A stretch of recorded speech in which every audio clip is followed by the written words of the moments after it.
Folks, welcome back to So Bad It's Good, presented by Betches Media. Today, we have a legend. I mean, truly somebody that I look forward to talking to every chance I can get.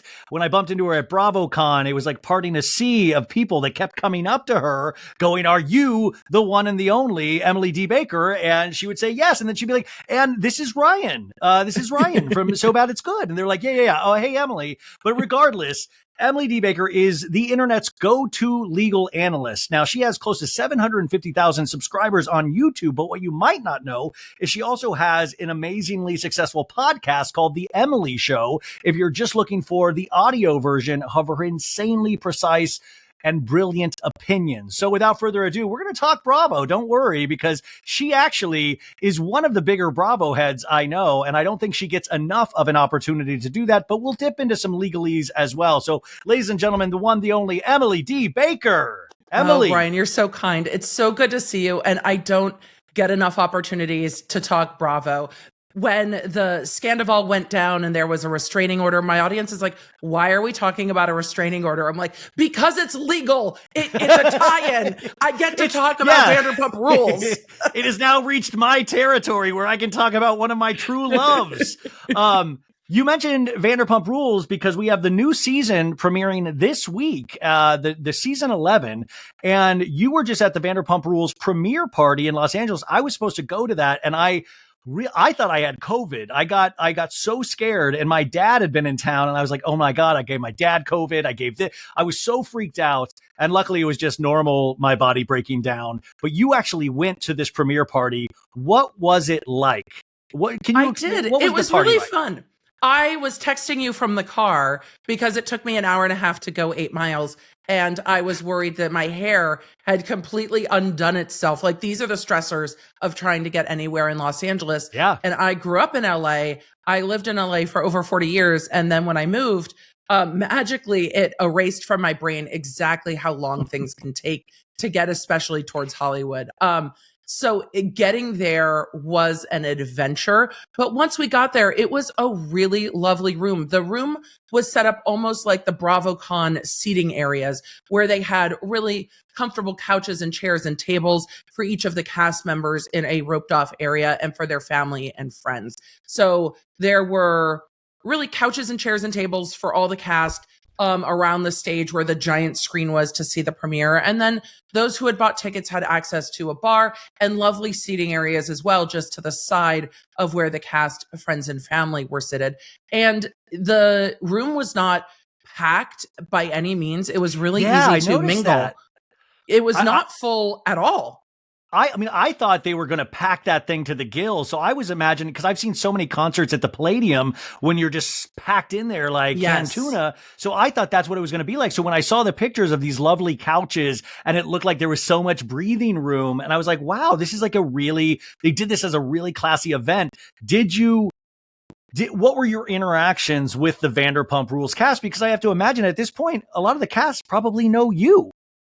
Some of the cast do, and I've met some of the cast through mutual friends over time and at BravoCon, and same with some of the team at Bravo who I've gotten to meet over at BravoCon and then through content. So it was lovely to see some familiar faces. It was more fun for me to watch the interactions because after the screening aired, the rope line was very low to the ground. So people were just stepping over it to come in and talk to the cast. I imagine that'll be different if they ever do this again, but they made the cast much more accessible than even at a BravoCon because there were less people. And there was one interaction with a fan who had been at the bar because the bar had no line, unlike BravoCon. And so James Kennedy was engaging with this fan. Allie was standing right with him. And then he's a fairly tall guy. And this fan went up on tippy toes to try to kiss him. And he was pulling away as hard as he could. And he's no, please, no, it's guys' night. Yeah. It was some of those little awkward interactions. Some of the interactions were very chill. And some of the super fans were meeting the cast for the first time. Some of the cast dipped out very, very quickly after the premiere aired. Now, when you say dipped out, the person who coined dipped out was Tom Sandoval. Did Tom Sandoval dip out? He dipped out not as early as Ken and Lisa, who were surrounded by security as they were kind of guided through the Palladium to leave out the back very shortly after the premiere ended. I saw Ariana leave pretty early in there. Tom and Tom stayed a little while, but they had posted on social media that they were hosting some kind Schwartz of after and party at Sandy's. Tom. Yeah, it's Schwartz and Sandy's. I'm like, whatever restaurant they own. So they left to go to that, and we're kind of going around and telling people to go and leave and go to that. I did not leave and go to Schwartz and Sandy's. It seemed that some of the Bravo fans were torn about loyalty and whether or not that was a problem. See, Emily, you bring up this amazing thing that going into this 11th season, that's where I think a lot of where we lie of like, can you have a redemption season this soon after the actual event, and the actual event being something that really kind of, I mean, I was about to say touched the hearts and minds, but like really spread like wildfire, made national news. And that's the thing. And after seeing the first episode, where do you tend to lie in terms of how we're going to treat Tom Sandoval during this season and potentially after? I don't know. I believe that being on reality TV is such a weird thing, right? Because a life that might otherwise play out privately is playing out on TV and everyone has an opinion on it. I think what Tom did to Ariana with Raquel in the jacuzzi was horrible. Did you know Tom Sandoval was in a jacuzzi with Raquel? I didn't know that. I can't believe that. Ariana was away as well. So iconic. But this is a cast, and this is where I'm really torn on it. This is a cast that has regularly cheated on one another with everyone involved in the cast. And so I think Tom Sandoval going into this cheating scandal was like, but I was kind of dating Kristen when I met Ariana, and like, Kristen slept with Jax, and like everyone in this cast has had those moments. I don't think he understood that after a 9-year relationship where you own a house together and are partners, it is different than when you've dated somebody for a year or two. And I don't think he anticipated the national attention this would get and how jilted the nation feels by Tom Sandoval. That said, he cheated on his partner. Should he be able to continue to live his life? Yes. Are you going to lose some of your friend group? Probably. Are you going to lose some audience loyalty? Probably. Is he going to take any responsibility for it? I don't know. I keep seeing, and from Special Forces and other shows, I keep seeing him feel very sorry for himself about how this all played out. And I don't think that's a redemption arc. Even rewatching Vanderpump last season, when he's explaining why he's cheating, he's blaming Ariana for his own choices. And if he doesn't shift that, there's not going to be a lot of love lost there with an audience that really doesn't want to be seen to support him. And by way of supporting him, supporting Tom Schwartz as well, because Schwartz presumably knew this was going on because a lot of it was going down at his house. He was providing, like, he was aiding and abetting infidelity. No, by the way, this really falls into your purview because you actually brought up something so great. But you brought up something so great is that Tom, thinking about this, didn't think about the details. And what we know about legal cases, it's all about the details. It's all about these things of what you can prove, what actually happened, but what you can prove, and all of these things and all of these details coming out. And also the other interesting thing you brought up is terms of getting older. Is that you're not in your 20s anymore when that kind of shit would fly. So I think that thing of a lot of people, myself included, felt, let down because we thought we were watching somebody grow into this kind of matureness and something that I thought was very different than other men on Vanderpump Rules. And then to listen, I already know my faults. I thought Tom was better than all of us. I thought Tom was kind of this bright, shining hope for men. And it turns out he was just like the rest of us. And that was disappointing. But also you nail it with saying, he still there still seems to be this underlying anger at Ariana. Yes. When this was done to Ariana, and until he can reconcile that, you're right. I don't know if there's ever true redemption. No, I think there's going to be a lot of hate watching and the internet pointing out every time Tom is like, well, I felt like the relationship wasn't enough. Okay, did you talk to your partner about that? Did you go to couples therapy about that? Or did you just go look for affection and attention elsewhere, which seems to be what he did. He treated this entire situation like he was a 20-year-old when life had become much more real than that, and clearly had become very real to Ariana. And I think a lot of people, as they get into their 40s, whether it's happened to themselves or their friends, have watched people's lives blow up because somebody is like, I'm not getting the attention that I need or want, and fails to communicate that with the people in their life and blows up their life. And I think everybody has a tremendous amount of empathy for Ariana in that, because he made a decision to blow up their life, and she has no part in that and no control of what he's doing in that. And so whether there's a redemption arc this soon or not, I don't know how there can be. I just want to see what plays out with the house and the lawyers. Like, how are they still living together? Well, that's that's in your purview. The house. So the excited house, about actually, it. Ariana had to sue Tom Sandoval to almost force, because she wasn't getting a proper offer from Tom, for Tom to buy out her portion of the house that they own together. And from what my understanding is that she had to kind of make that move to kind of force his hand. Can you explain a little bit about that? Absolutely. So because the two aren't legally married, there isn't a divorce when the relationship dissolves. Normally, joint assets and communal assets will go into a divorce and a judge will divide them up. Because there's not going to be a formal divorce proceeding, there needs to be a way to divide this house. Each of them own part of the house. So each of them have their own ownership interest in 50% of a house. However, it's really hard to sell 50% of a house. So if Ariana wanted to sell, who wants to buy 50% of a house where Tom Sandoval owns the other 50%, unless it's like Schwartz? Schwartz, maybe you should just buy it 50-50. I mean, kind of, yeah. I mean, just go buy Ariana out. Maybe Schwartz needs to buy Ariana out, and then he can go live with Sandoval in the valley or whatever. But if they can't give her an offer to buy her out, she can't go sell that interest in a single family home to anyone else. And she can't sell the house if he doesn't agree to sell, because they both own it 50-50 and they have to agree on what's going to happen. So she took it to court and said to the judge, make this house get sold, make this sell, and we'll split the proceeds.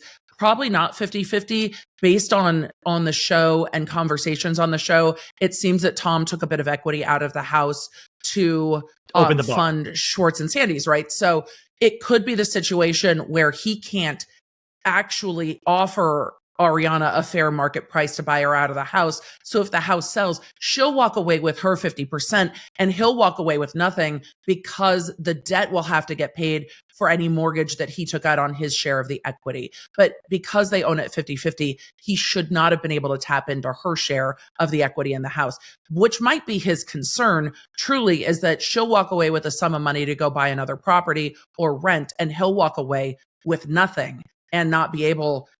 LA is not inexpensive, and first and last month rent and coming up with the money you need to find a new place might be one of his biggest concerns, where paying his half of the mortgage might be somewhat easy for him. But maybe you should have thought about that. For Ariana, why get that lawyer involved? Why get that of like paying somebody else to actually force this? Is that a necessary move for Ariana to actually get this process finished? It seems that Tom refuses to sell, and that he will not pay her out fair market value to what she believes the house is worth. So there's no other option other than to both stay. If he won't buy her out at a fair market value, I don't know what her other option is. I wouldn't want him keeping my money either, Ryan. I'd be like, no, I paid 50% of this house. You give me what I'm owed, and the house is probably appreciated. And I wonder if there's a little celebrity bump to that house too, right? Oh, little infamy. Yeah. I mean, by the way, and everything's like so specifically decorated. It is, I've been in that house. It is so, the wallpaper is so specific. Everything is so done down to like the final, even like the outside fire pit area, which he was telling me once about how much he put into that fire pit. And it is wild, but at the same time, you put yourself in this situation, and now Ariana needs to get out of this situation. That's the only thing, the fair thing. Yeah. But also I think in Tom's head, I feel like this is just me thinking this, if like there's a bit of, well, listen, you're doing well now because of this. Why do I, like, can't you do me a favor? And like, I almost feel like, look, you are making so much money because of something that I caused. I wonder if there's anything like that adding to all of this, is how well she's doing, making him even more angry. I mean, I guess it's possible to have those feelings and to stick his heels in the mud and be like, nah, I'm not selling the house, because it's the only thing he can really do to her more at this point. but truly, hasn't he done enough? I think she would rather have not been cheated on. Yeah. Yeah. Publicly, because it really seemed to me, and again, I don't know Tom and Ariana from anybody. I've seen them in person a handful of times at events. I'm not friends with them, but it seems that Ariana was trying to build a life with Tom, and Tom, I still worry, was trying to build a brand with Ariana. And I just wonder how much that is true. And she's like, I built my life in this house, and he's like, I built my brand with you, that we were Tom and Ariana. And so he's not seeing the big deal moving on. It feels very like content house breakup. Yeah, and that's TikTok weird house. to me. It's a TikTok It house. is. So, and no, Ariana was living real life. Yeah, well, sometimes I get. feel with certain, a lot, like the majority of reality people, I feel like they're frozen, like it's arrested development from the time they get on the show. That's where their maturity stops and they never truly grow past that. And we're seeing that here. The other thing you always mention, like, we have to go by what we see. We have to go by the information presented to us and what the show presents to us and the story the producers are trying to tell us. But if you collect all of this information from season 10 and the Howie Mandel podcast Tom did and Rachel's podcast that is now out there providing more information, I was thinking about in terms of like murder cases, or I was even going back to OJ, of almost trying to engineer the results you wanted after the fact, of like trying to present Ariana as this shrew, somebody that didn't buy pins and batteries, somebody like to add up to the outcome that you did, like almost trying to like, okay, I cheated, and potentially he cheated just because he wanted to like hook up with somebody else. He wanted to have somebody fascinated with him, but then he was like, oh shit, I have to provide all of these reasons why. So I feel like he reverse engineered a lot of those reasons to try to present this defense of Tom Sandoval. I think Tom was leaning into the fact that society often blames women when there is a cheating scandal and the men get off a little bit easier. And he thought that maybe he could engineer that, because again, when he cheated on Kristen, it seems, with Ariana, everybody was like, well, Kristen is awful, like this and this and that. Like the fans had no love for Kristen. I think Tom thought that's how it was going to go down. What he didn't realize is that not only have times changed, but also that his laying the little like crumbs on the show, that their relationship had gone a way that he didn't want it to, and he felt like he wasn't getting the attention he needed. People were going to hold him accountable for that, to talk to his partner, not to just talk to Tom about it. Or talk to us about it. Exactly. He wasn't anticipating that. And he wasn't anticipating how obvious I think the breadcrumbs were. He's trying to justify man-child behavior, and it wasn't flying with anyone. He's truly too old to be pulling that shit. And that's where people weren't rallying around him and being like, oh, poor you, Tom. You had to contribute equally to your household. Oh, that must be hard for you to miss me with it.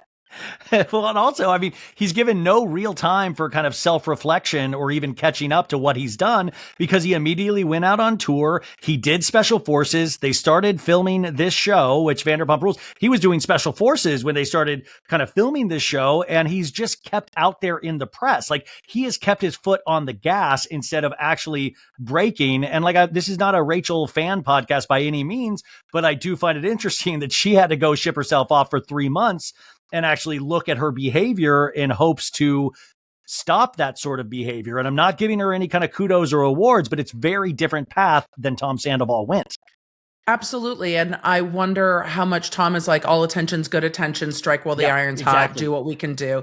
Where Rachel was like, this is going to mentally destroy me. The entire world feels like it's against me. I made a bad decision. Normally those things aren't amplified quite so much, but at the end of the day, Rachel was friends with Ariana and should not have violated that friendship.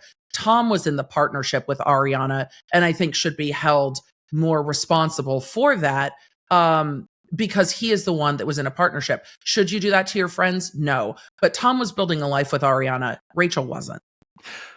Completely. And one more thing before we get to Salt Lake is that, you mentioned how, almost benefiting from how we treat women in this world in a sense. And it reminds me of your amazing coverage from the Johnny Depp Amber Heard stuff. And we're not getting into this, obviously, but Amber Heard, really, I've read the most, insane, horrible things about Amber Heard. And I would imagine with Ariana, at the end of the day, she just didn't want to be cheated on. But if she did, of course, she's going to take these opportunities given.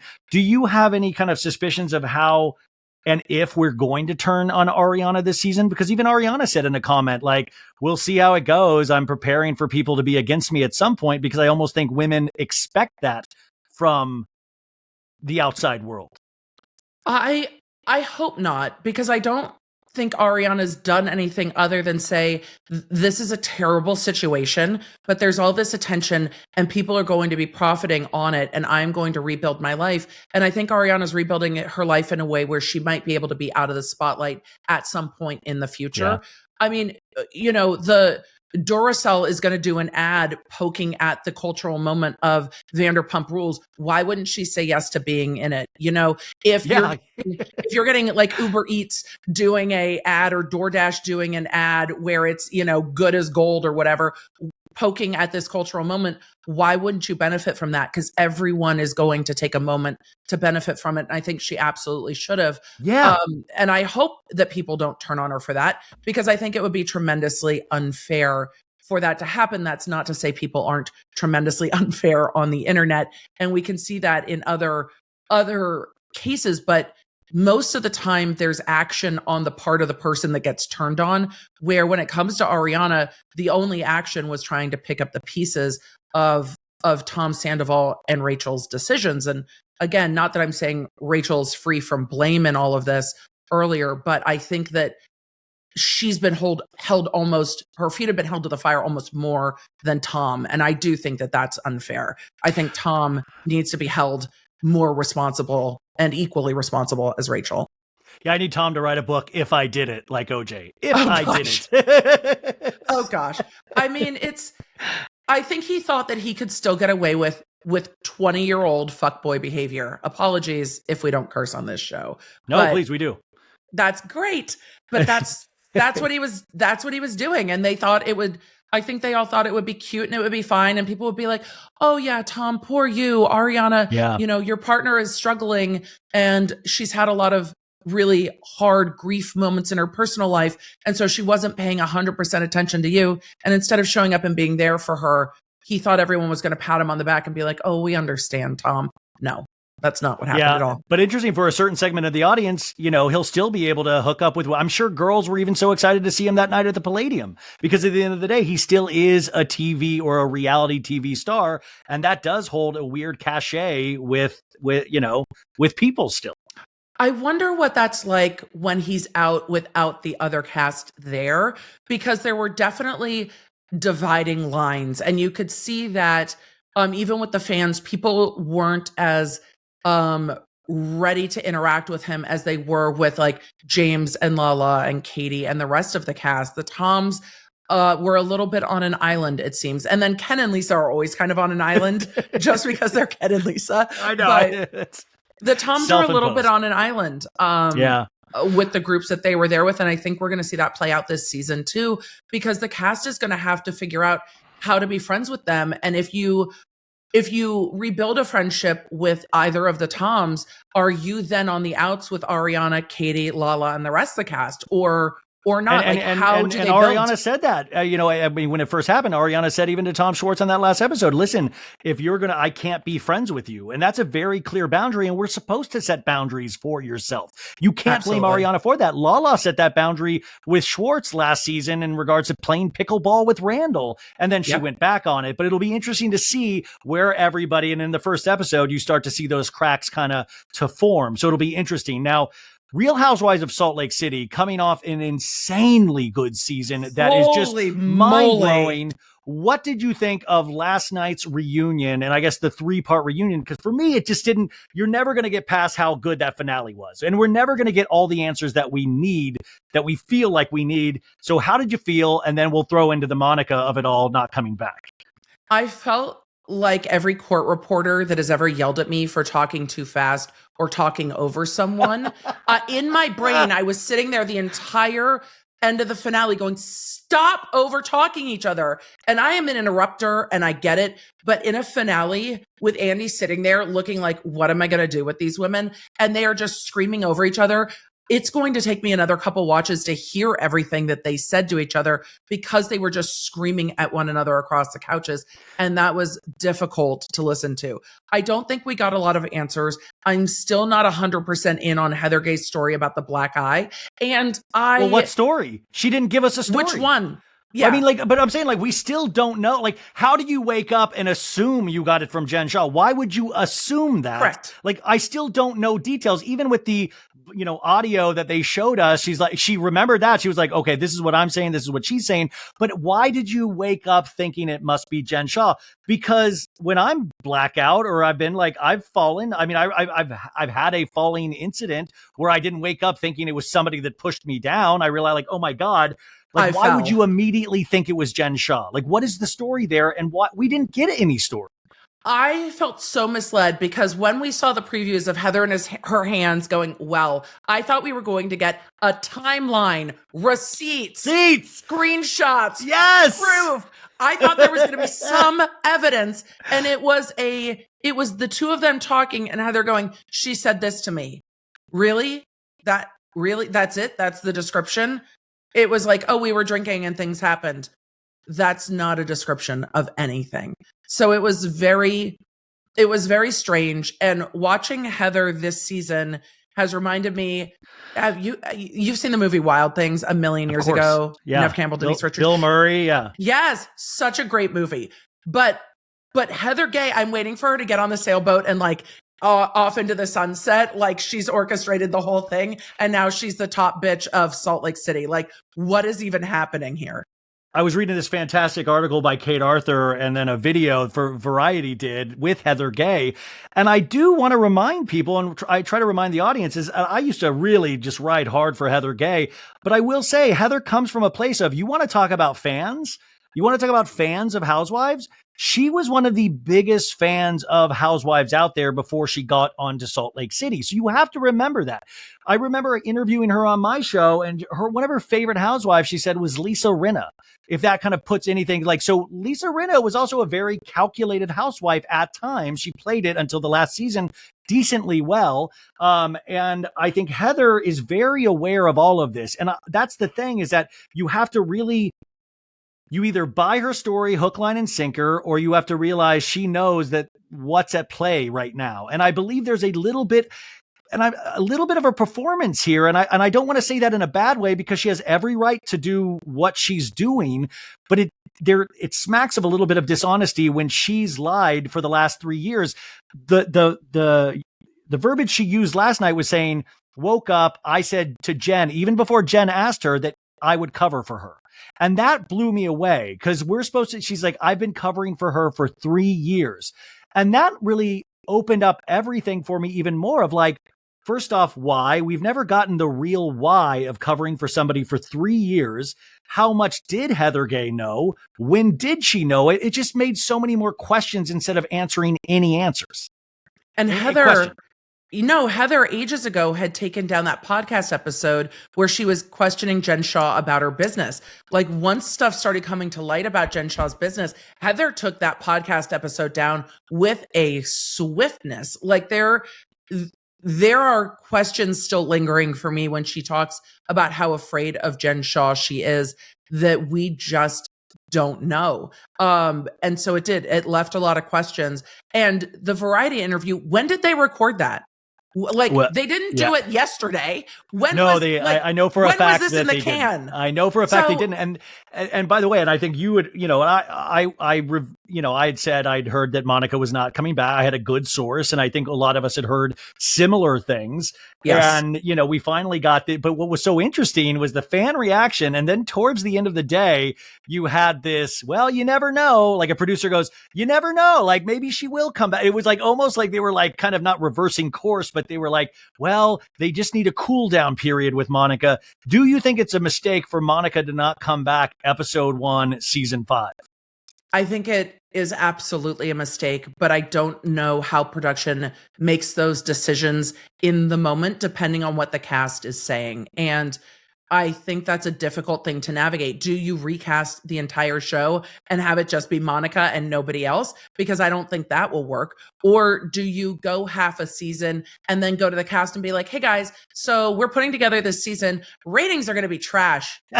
We've got nothing going on. Monica's coming to lunch, and then bring her in with one of the other women and have them sit down for a lunch.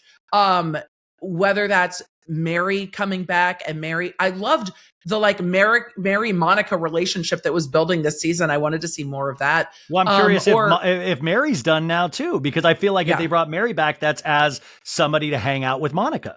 Yes, absolutely. And which will be very interesting, I think, to see. I don't know if they need a cool down period. It's just in the scope of everything we've seen on Housewives. I feel like the level of outrage and betrayal that they are portraying, I don't quite understand. And I know they keep trying to explain why they feel so betrayed. Yeah. But I'm also having a hard time understanding when this is kind of the chess of Housewives that was going on with this account. And maybe I've missed it, but I saw that account going really hard for Jen Shaw. And not really hard for the other women. And even when Heather was like, the reality Von Tease account said these things about me, they were repeating things Jen said and highlighting things that Jen had said. So I don't understand. I can name 5 accounts that went harder on those ladies than reality Von Tease.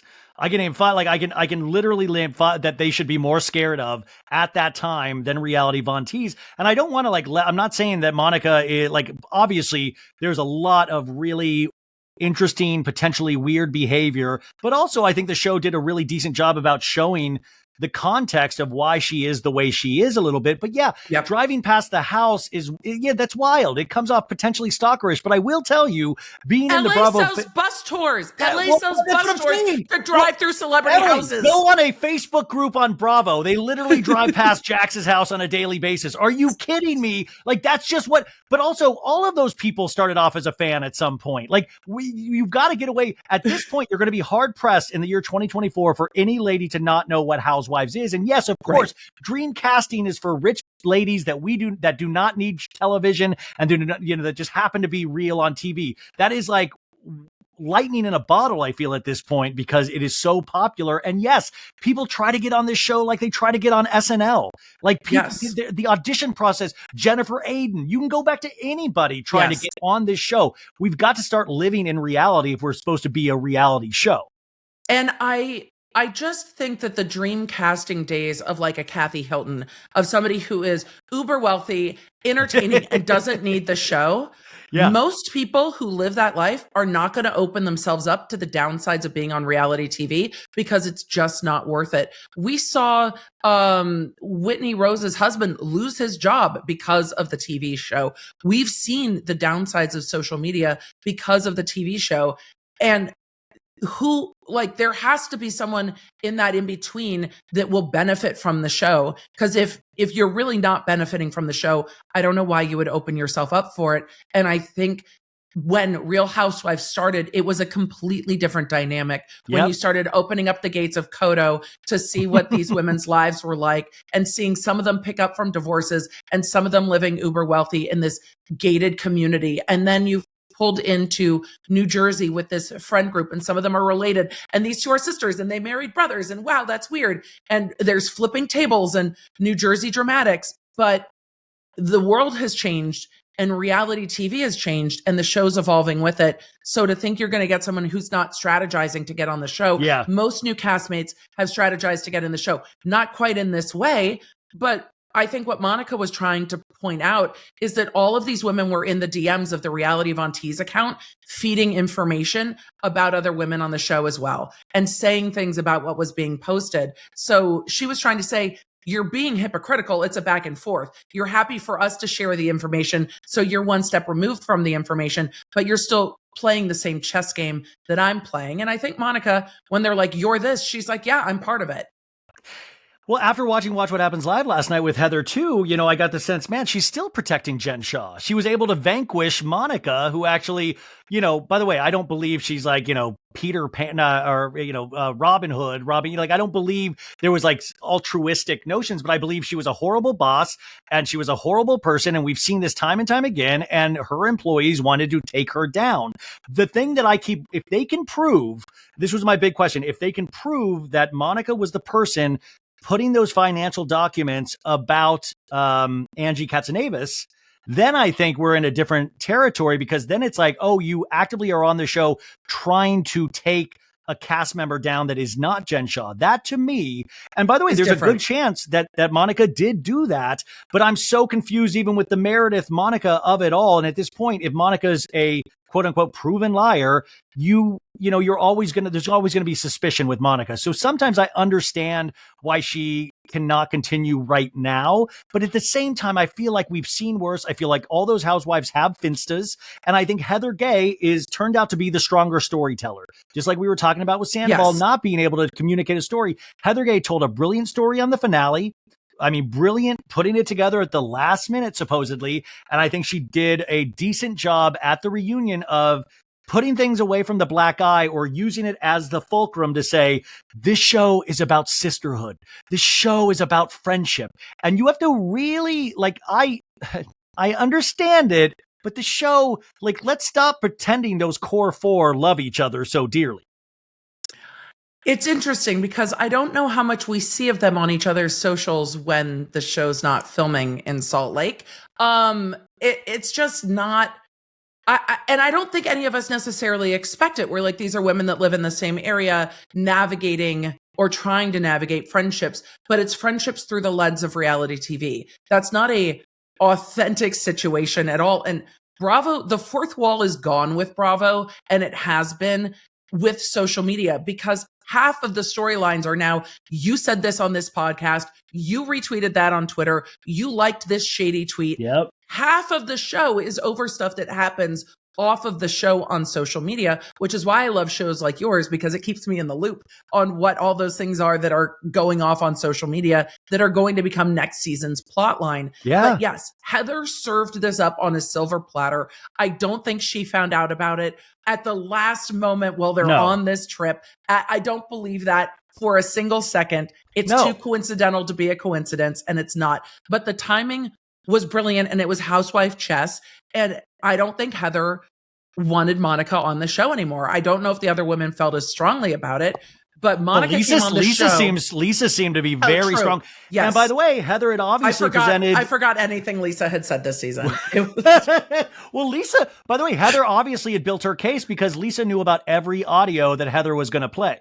And Meredith kind of, by the way, I forgot Meredith was there in the third part of the reunion at times, because she kept so quiet, almost like she spent her whole wad in Palm Springs when she was like, you can leave. And then she was quiet for the rest of the season, except for fighting with Lisa Barlow. But are we supposed to forget once again, Lisa Barlow completely attacking Meredith Marks in Bermuda about lying? I know you did this with Angie K. That's why I don't know if that we are a core four sisterhood of friends. It really holds a lot of weight for me, because I've heard them say the worst things. A garbage whore last season. She effed half of New York. Her and her fake closing family.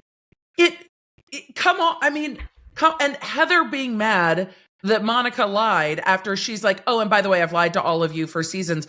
If Jen Shaw is truly punching cast members, then you're putting the rest of the cast at risk if somebody's going hands-on with other cast members when they're drinking. To not say anything about that truly does actually put your other cast members at risk.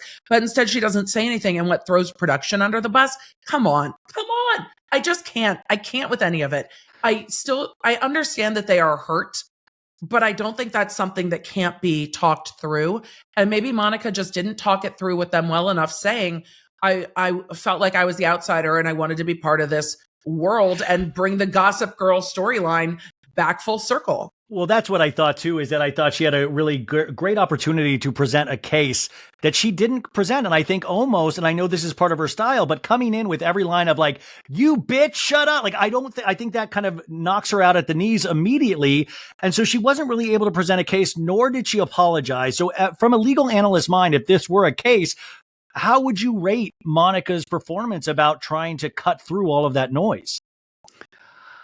Monica doubled down when she needed to apologize, and she was owning it but also doubling down on it, which was hard. Where if she had owned it and said, yes, I started this account because we had this toxic boss and we saw no other way to let the public know how bad it was before this indictment, and we didn't know what else to do. Y'all have a platform and a voice, and we felt voiceless, and we felt abused, and we felt that this employer needed to be exposed because everybody's like cheering her on reality TV, and that burned us up. So we wanted the world to know. And sometimes things were said about the other ladies and it got out of my control. There were 6 of us. I couldn't control what everybody did, but I genuinely wanted to be on this show to pick up the pieces of the damage Jen Shah did, because I felt a kinship to y'all, because you have seen that damage firsthand with what Jen Shah did.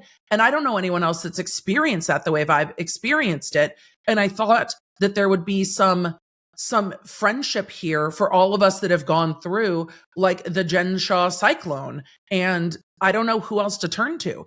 I imagine it's a weird and insular world when all that flips upside down on you, not different than being a content creator. There's people in my real life who are like, what you do is weird, I have no idea. But then when other content creators get to chat, there's a different level of chat because we all understand how weird this world is that we're in.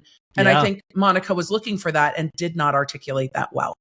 Yeah, not at all. And I felt like it was such a missed opportunity. But also, I just feel like this whole season has been like David Lynchian. Like I sometimes every time, like even Whitney saying it, Whitney going like, Andy's like, where are you leaving off, Whitney? She's like, I don't know. I think it's very great. But she's like, at the end of the day, I don't know if I can trust. And I almost thought she was going to say just the situation, but she's like, Monica. But I was like, what about Heather sitting there and lying to you? And also, I believe Heather always talks down to Whitney anyways. And anytime Heather starts to even missed up, Whitney runs over and comforts her. She's always the first person to comfort Heather. And I think that relationship is so interesting to look at. But I thought Whitney was going to be even like, well, now I'm going to give it time and think about it, instead of saying, I still don't trust Monica. I feel like either we don't know a huge piece of information, and I'm like, at the end of the day, I'm just still left with so many questions, even though they're trying to banish and vanquish Jen Shah for good. I feel like maybe we need to look a little bit more here, because it feels like something happened with all of the like Sisterhood of the Traveling Pants style, that they all like murdered somebody together and like won't say like they're going to take this to the death. Cause I truly at this point don't understand. As a legal expert as well, Jen Shah is making comments through a representative from prison about saying Heather Gay is a liar. I never did this.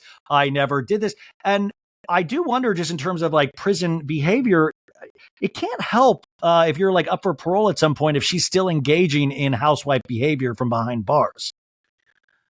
I don't know how much it's going to hurt her truly. She's clearly watching the shows. She's allowed to do so. She's allowed to make phone calls out. There's nothing in her conditions that say that information can't then be reposted and shared by someone else. She's not the one on the phone with social media saying those things. If she were, then that could be a problem.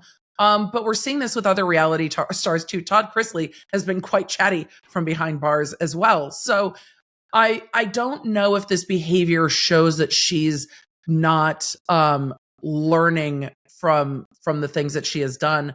But I do see her very much trying to still defend her name and her reputation, which is what we saw so much from her on the show.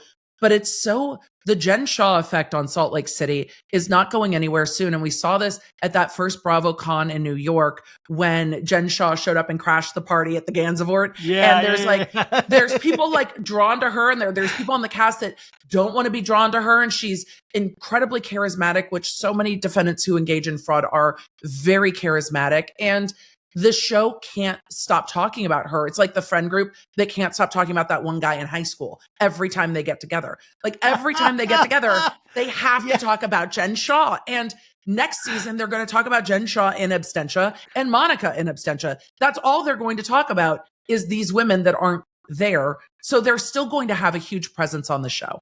Yeah, no, whether they're participating or not. But you're right. I mean, there must be this charisma about Jen Shah where you have all of these 4 strong women on stage saying listen, she's just this charismatic. We were all we were put in prisons through Jen Shah and her behavior. And I just find it interesting also to Heather going like, well, I woke up and I am a new person through all of this. I have now had the strength. And I'm like, wait a sec. And if you read Heather Gay's book, which I did, like, she's been a strong person most of her life. So part of me is like, you can't blame somebody for something that you really wanted to be at. Like, she courted Jen Shah in a way. This was a mutual two-way street. And it does worry me that she presents it in this certain light of kind of like a phoenix rising from these ashes of finally finding confidence. And I just don't know if I buy into that story. But Jen Shah, I mean, people put so much on her, but it's interesting when we watch her on the show, I never was enraptured by Jen Shah. I was never like, oh my God, I live and die by everything that she says. I was mesmerized by the things that came out of her mouth. I was like, who says that? When she's like screaming at Mary, I'm like, you said that on TV. Like, your husband's a coach at a public university. This is why I would be terrible on reality TV, because people would be like, what do you really think? I'm like, I don't know. I'm not screaming at people is whether or not they're banging their grandpa. Like, it takes a different kind of unfiltered, regardless of the consequences, to be on reality TV in the way that Jen Shah was. And it was fascinating for me to watch. Like, how do you just go there every single time? She was giving Housewife. It seemed that Jen Shah was inspired by Teresa Giudice and was going to be the Teresa Giudice of Salt Lake City, and has fulfilled that in more ways than one. Yeah. I mean, that's why, the Emily Show, your podcast, and Emily D. Baker on YouTube, I think it's so huge. I mean, because you're brilliant, obviously, but also you walk us through the behind the scenes stuff. And as I walk through Salt Lake City or any of these shows now, I think the more we're interested in as an audience is the behind the scenes stuff of how producers are approaching these things. You start to think about it like court cases. And there's this weird intersection that I always talk about with pop culture and true crime now, where it's like, how, as a producer, do you put together this season? They said they're having hundreds of conversations about Monica, about all of this. What is the vetting process? If they didn't know about Reality Von Tease, like, they obviously, I read in interviews of like, oh, we put together that she worked with Jen like a couple months in, but I was like, wait a sec, there's a scene in the first episode. Know that? Yes. But there's a first scene in the first episode with Lisa Barlow where Lisa's like, oh my God, I remember you. Yes, at the airport for Jen. So like, wait, how is it months in when that was the first day of shooting, allegedly? I'm so confused about these little details. And that's why I feel like they need a Bravo courtroom show where we present as an audience, or even Andy, like, take a step by step through this. Treat me like I'm a child. Like, walk me through, Heather, this black eye. I feel like it's getting to that place because on YouTube, you're able to do these live streams that last for hours where you walk through every piece of a case, and viewers or listeners are left like, it satiates this appetite of being able to know the answers of why something is the way it is. And I believe there's a big mystery sometimes with these shows for us. There is, and there's a lot of details left out, which leads to rampant speculation on the internet. And hey, happy to have that as a conversation. But the thing that stuck out to me in the finale, the last episode of the finale, was that Monica owned the security cameras for Jen. If we're talking about the behind the scenes, like, I have so many questions. I have 30 minutes of a cross-examination I would like to engage in about the ownership of the security cameras. And I'm wondering, I need to know when those were put in. Is this that Jen knew that the feds were sniffing around? Because when Jen started filming, her co-defendants had been arrested. So Jen knew when filming began that the feds were at least closing around her, and was getting very paranoid about which co-defendants were going to talk or not talk, because that's the way federal prosecutions work. And Coach had been an attorney. Jen is smart enough to know this, but I wonder if those cameras were put in Monica's name so that it would be harder to subpoena them and harder to get the records from the cameras because they weren't in Jen's name, making it a little bit harder to trace them and find them. It was fascinating to me. But was Monica really spying on Jen at home through this camera system? Like, that's behavior I've got a lot of questions about. And Andy just walked away from it. I was like, get back. Or Monica, if you're listening, we'll set up a GoFundMe. What's the price where I can get Emily D. Baker to I mean, this is the hour show I need is Emily D. Baker with Monica Garcia, and we'll tell us what the price tag is on that, because I mean that's the other thing too. And I keep bringing up Heather, but I think Heather is smarter than Monica. I think Monica, in all intents and purposes, was kind of sloppy. I mean, she didn't have some grand plan. She was kind of troll. I mean, she was that kind of troll that she was like, it's really funny to drive by Jen Shah's house and send it to your friends, like you're being goofy. But then when you present it and you're able to cherry pick and not add context to it, yeah, it looks really creepy. The camera stuff, you're right, though. That is another thing that is a huge issue. Okay, do you have like 10 more minutes? You have Brian, I've got plenty of time. I love having a conversation with you. And we've talked all Salt Lake City, and we're now watching like the art of housewifing, right? We're watching the behind the scenes almost setups of storylines and how things are playing out. And it's become a different viewing experience than it was a decade ago. It's wild. And now it depends on second screen technology too. It depends on second screen technology and people like you, or even sometimes me, to actually present even further information so you get a more 360 view of these shows that you dearly love.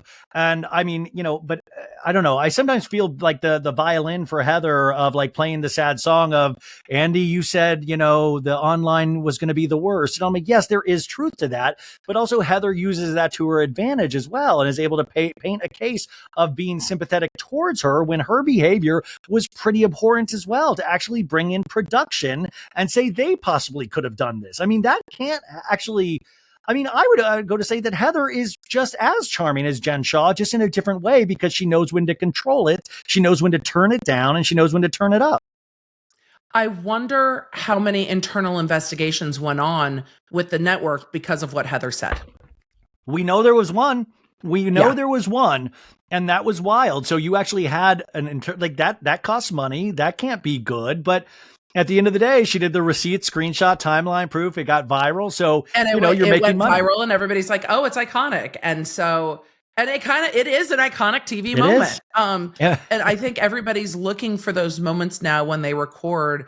I don't think they're as organic as they were. I think the Teresa Giudice table flipping was literally Teresa seeing red in like a fog of rage. Yes. But now I think people are looking for those moments to bring them. That's why Teresa was so brilliant, because it was so real. It came literally from her and not from a producer going, hey, do you think, or them actually editing and producing themselves going, I'm going to show this audience a real good time, Yes. Okay. So a couple of court questions I had, and this is one, Sandra reminded me to ask you this because I read this week and I just am so confused. Is Scott Peterson is back in the news because the LA Innocence Project picked up his case. Scott Peterson is in prison for murdering his wife.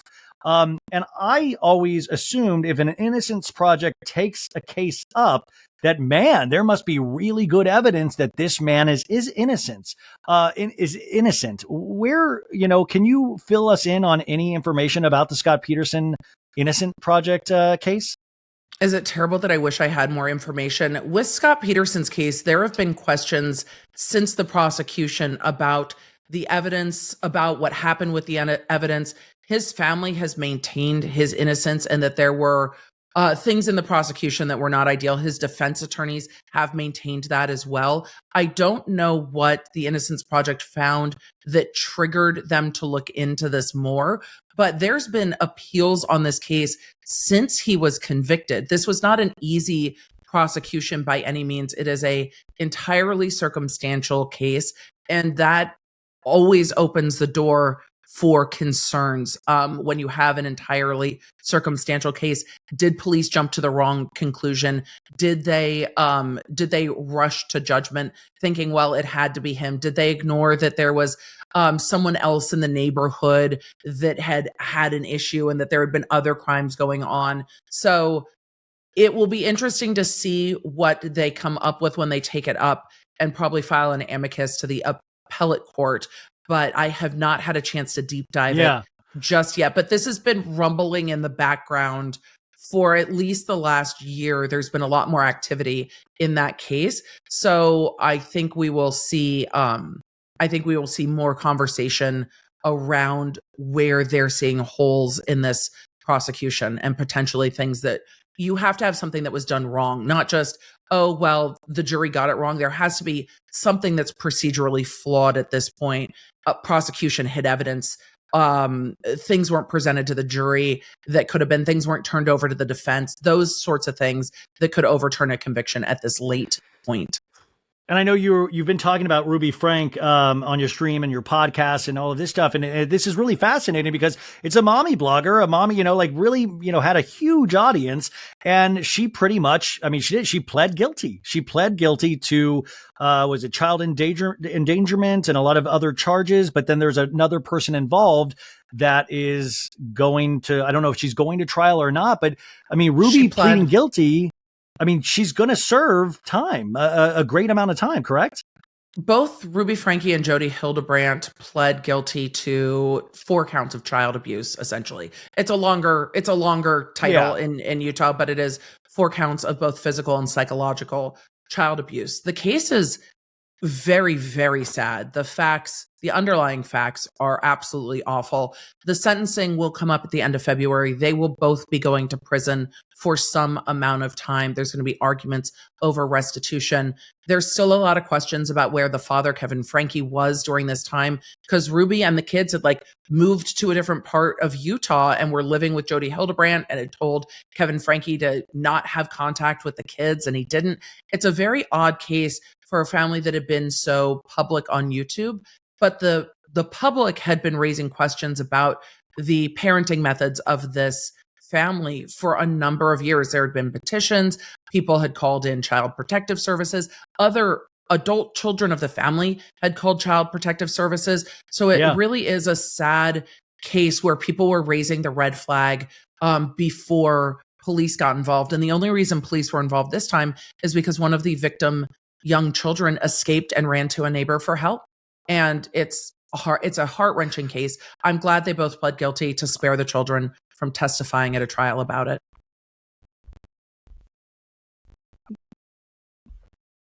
Sorry, you cut out for 1 sec. You're glad they both pled guilty, but Jody Hildebrandt also is presented almost in a Jen Shah style fashion, where Ruby Franke was saying that, once she came into contact with Miss Hildebrandt, she led her to believe certain things and to change her lifestyle. And I found that interesting as well, and to see more details come out about that.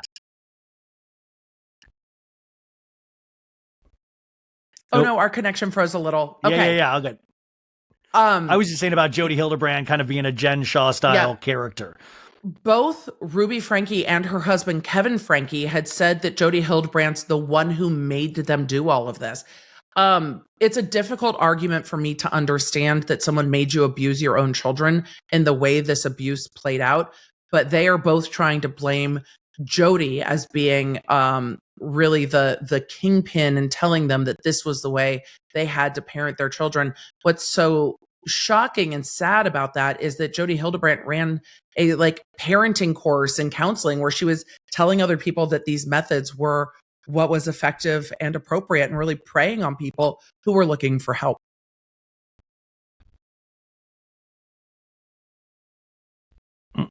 Nope. We seem to keep freezing up now. Uh-oh. Have we pushed too far? We might have pushed you, but it's good. We're almost over. But luckily, what happens with Riverside is that it keeps it'll record your audio. So it freezes for us, but it still records. It's really weird. It's frustrating. It's freezing.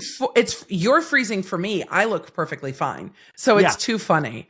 Yeah, it's really super weird and annoying. Okay, so finally, we're going to tempt the gods. The only thing I just wanted an update on is Bryan Kohberger, because the Idaho murders, I'm so confused on where we're at. There was a lot of buzz and press about this when it initially happened last Thanksgiving. Where are we at now? Are we close or closer to trial? I'm confused. Of course you're confused. The court has sealed almost everything that's been going on, so quite a lot of it is not in the public view. There's a hearing coming up on Friday, January 26th, 27th, in Idaho. Half the hearing is sealed, half the hearing is public. Maybe we'll get a trial date set at that hearing. They've still been arguing over DNA and discovery, but Kohberger's team is indicating that they want to take another appeal. if they are granted the right to appeal, it's going to pause the entire proceeding until that appeal is done. So this case might stall very quickly if their ability to appeal in the middle of proceeding to trial is granted. And that could take some time. So we'll see. I thought I had read something also where they had just gotten approval for cameras in the courtroom. So was that not the case? The court kicked out media cameras in the courtroom, and the court decided that they were going to stream it themselves over their courtroom cameras to their YouTube channel directly. So media cameras have now all been kicked out. No video recording, no still photography, nothing.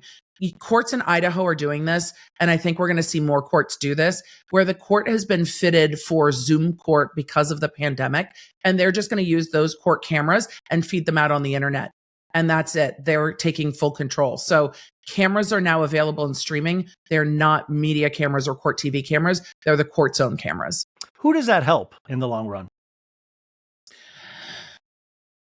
I think it's good for transparency in the courts because there's no gatekeeping over who can have access to the court feed or not the court feed. And the court's in control of it. The court had been fighting with the still photographers and the camera operators a lot in Idaho, where the judge would be talking and the camera would be zoomed in on Bryan Kohberger's face. And the court kept saying, stop doing that. You need to show all of the proceedings. You can't just zoom in on the defendant's face for the whole proceeding and then, pick out his behavior because he raised an eyebrow.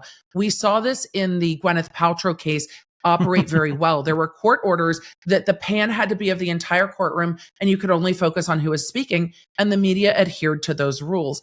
I think we're going to see more C-SPAN type court coverage, less dramatic pans on a defendant's face, and more courts going to their own court feed. I think though Court TV and other large networks might be frustrated that they can't control the feeds, it makes the feeds accessible to anyone who wants to watch. And with a case that impacted 2 university communities, the public, especially in Moscow and in Idaho and in Washington, need to be able to watch those proceedings because they're so there's no ability for them to go in person because the courtrooms are too small, and there's such a large community that was impacted by this because it happened really covering 2 college campuses. So I think it's better for the public to have easy access to watch what happens in court. Yeah, I mean that case, or even that, it just kept me up at night, and I'm just kind of wondering when this is actually going to start going. So Emily, what else is coming up for you now? Because you are busy nonstop.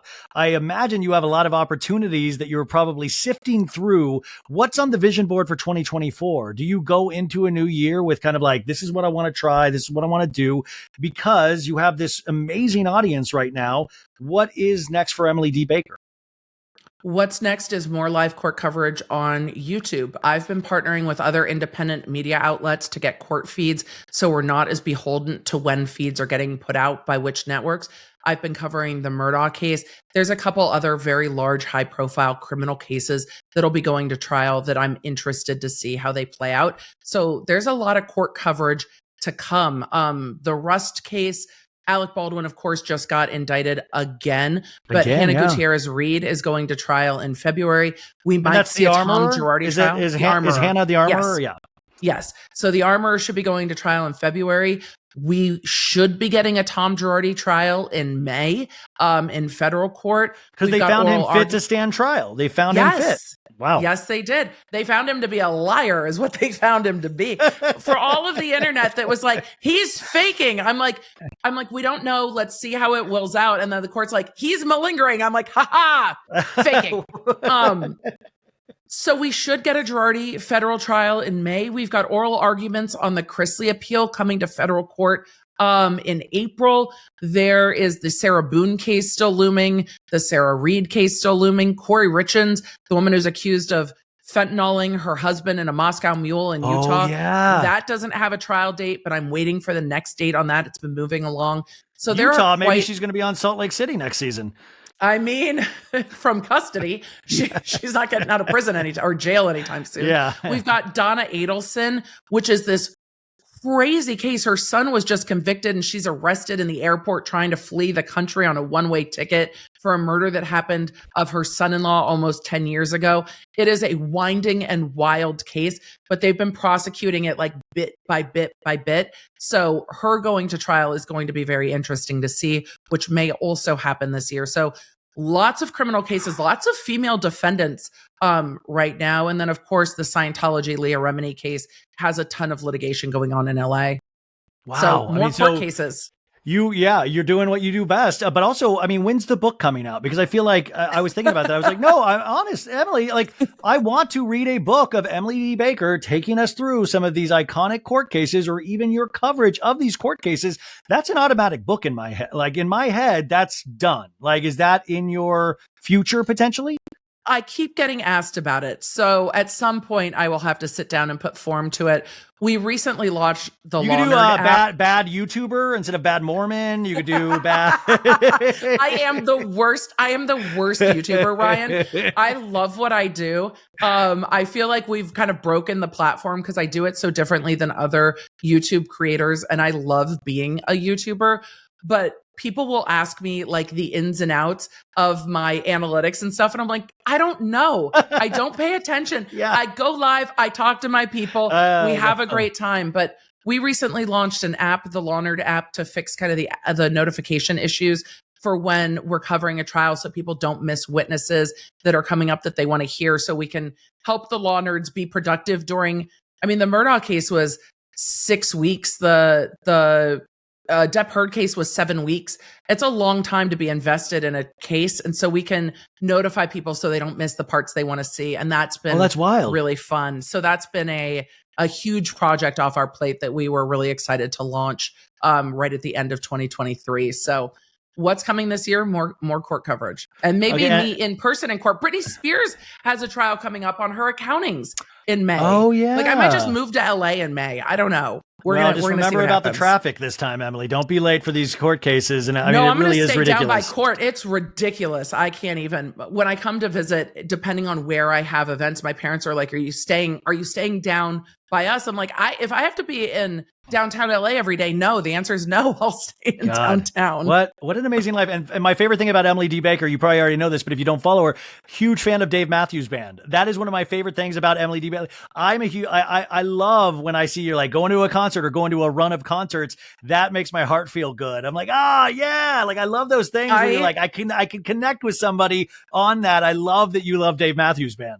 I'm such a nerd. I really do love live music. Living in Nashville has been so great for that. The summer concert tour scheduled this season, this summer 2024, I have a lot of salt about. So I'm trying to unwind my saltiness, but like the venue I wanted to go to with friends is right during VidCon in LA, and I will be at VidCon. And so I'm like, why are you performing here right during VidCon? Like, what are we doing? Why are you performing there 4th of July? It's hard to be a fan. Going to Vegas in May. It's hard to be a fan. Concert schedules mess up my whole summer, but these court cases and concert schedules, I'm going to have to figure it out. Oh,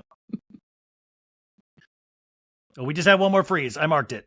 You're going to Vegas. Okay. Oh, can you hear me? Okay. So yes, you guys, I'm going to put all of Emily's, all of the links in there, but you already know her and love her. But if you don't, you got to give her YouTube channel, her podcast, all of that stuff. You are going to be an instant fan if you are not already. Emily D. Baker, thank you so much for taking this much time with us today. You are truly one of my favorites and so gracious and amazing at what you do. So thank you so much for being here.